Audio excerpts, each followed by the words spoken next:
Deuce Knight is now a 5-star quarterback.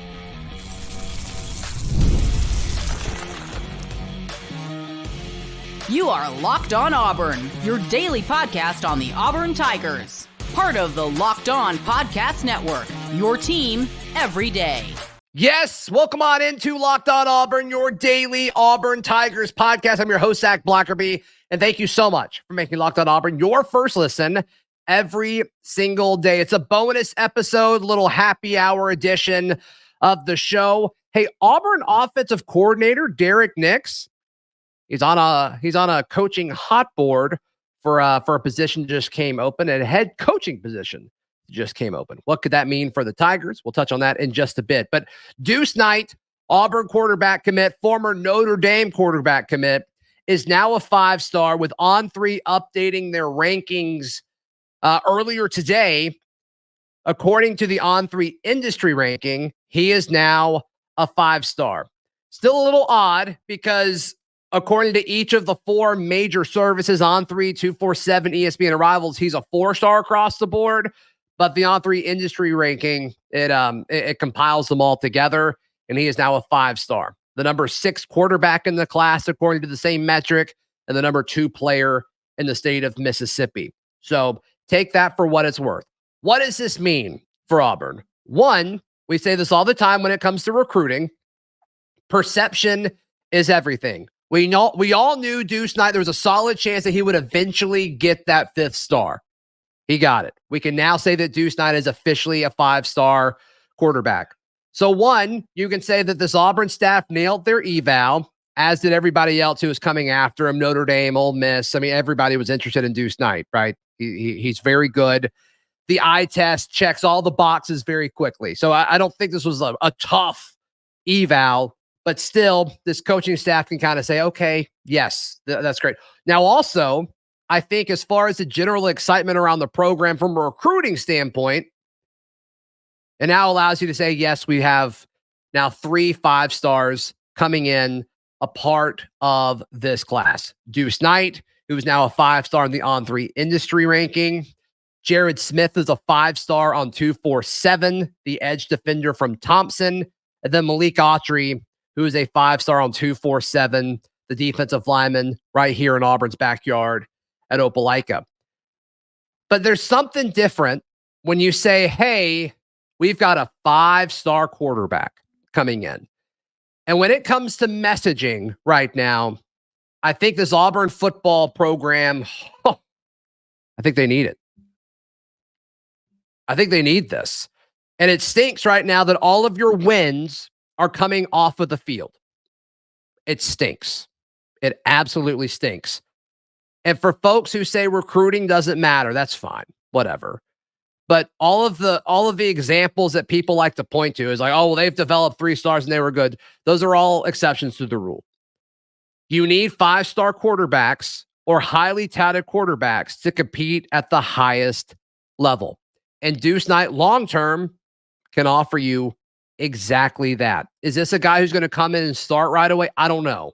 My gut says no, but we'll see. We'll certainly see what happens with Auburn's quarterback situation in December when Peyton Thorne runs out of eligibility. Deuce Knight enrolls. Is it Deuce Knight versus Hank Brown versus Holden Gerner versus Walker White?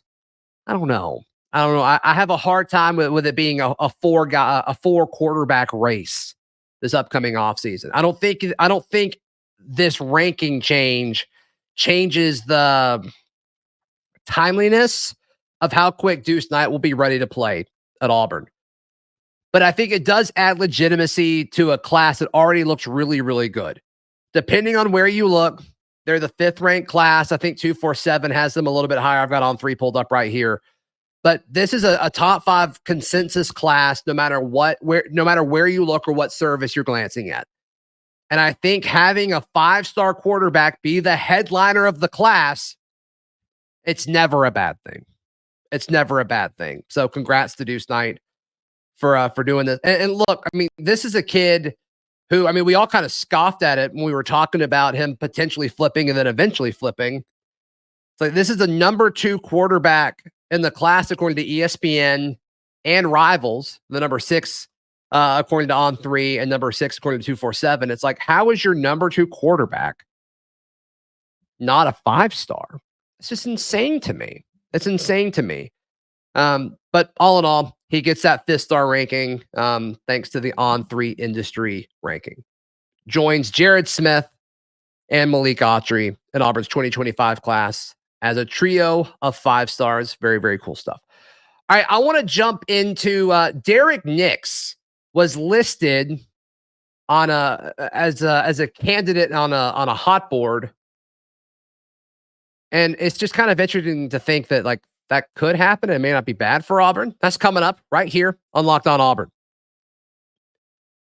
Today's show is brought to you by our friends at FanDuel. FanDuel's America's #1 sportsbook.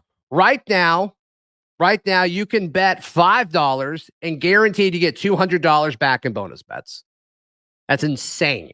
That's insane. If you feel passionate one way or the other about Auburn heading up to Lexington this weekend, Auburn plus 2.5. Look, if you think Auburn's going to win, take them in the points. If you're saying, hey, this Auburn team has showed me who they are over and over and over again, time and time again, I get it. I'm not going to push back on that at all either. Maybe take Kentucky minus 2.5. But regardless, take advantage of this deal. You can get started with $200 in bonus bets guaranteed when you place that first $5 bet. That's over at FanDuel.com.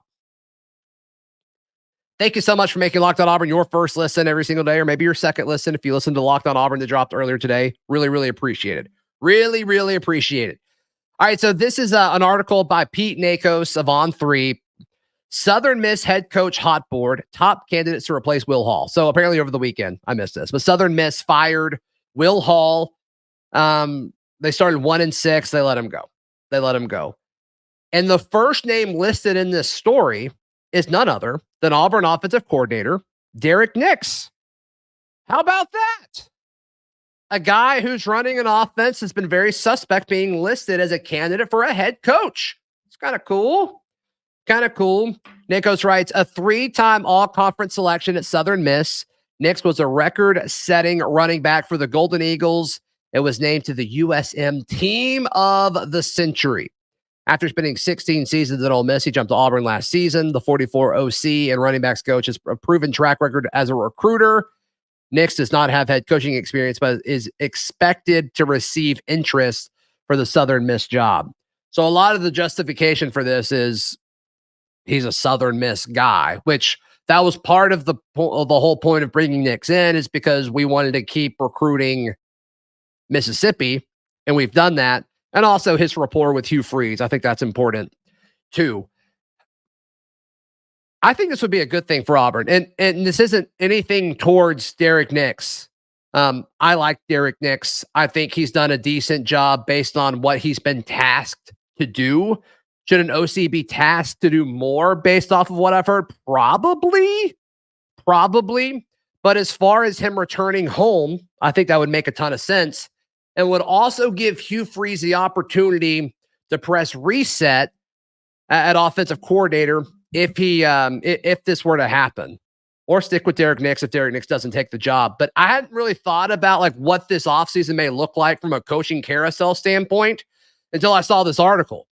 It's like, oh yeah, okay, I guess there is a chance that coordinators could leave and the offensive side of the ball hasn't been good. Is that because of coaching? Is that because of personnel? Does getting a new quarterback, whether it's, elevating Hank Brown or Walker White or Holden Geriner to a starter next year, or going into the portal to get another guy, does it change the trajectory of the offense? Or is this all about Derrick Nix? I don't know. My gut says it's going to be Hugh Freeze's offense no matter what. And it probably should be. That's what we hired him to do. We hired him to be this quarterback guru, this offensive mind that could modernize and bring a modern college football offense to Auburn. And we've seen glimpses of it. How much of that is Nix? Does Nix going and taking the Southern Miss job, if he does choose to do so and he gets that offer, does it impact Auburn? I don't know. I just thought that was interesting that he was the first name on here. The other ones are Brian Brown, who's a co-DC at Ole Miss, Patrick Surtain, who's the FSU defensive backs coach, Bill Clark, who used to be the UAB head coach, Bryant Vincent, who's at La Monroe, Kane Womack, the Alabama DC. Don't know why you would call him, but that's interesting. Freddie Roach, the Alabama defensive line. Todd Hartley, Georgia's tight end coach. And then Jerry Mack, who is the Jacksonville Jaguars running backs coach. I think he used to play there. Maybe not. Maybe not. I don't know what the tie is there. But all in all, I thought that was interesting, and I wanted to react to that. Derrick Nix. Is Derrick Nix on staff next year, whether for a promotion or does Auburn need to press reset when it comes to the offensive coaching staff? I think you could argue it both ways. I really could. All right, that does it for this bonus edition of Locked on Auburn, a little happy hour edition of the show. Hey, go check out thebarnauburn.com. Go sign up. First $1 is just a month. Kyle, Charlie 5 dropping all kind of recruiting nuggets in there on the regular. So go and check that out, thebarnauburn.com. Please like the video. Please subscribe. We'll see you next time. This has been Locked on Auburn.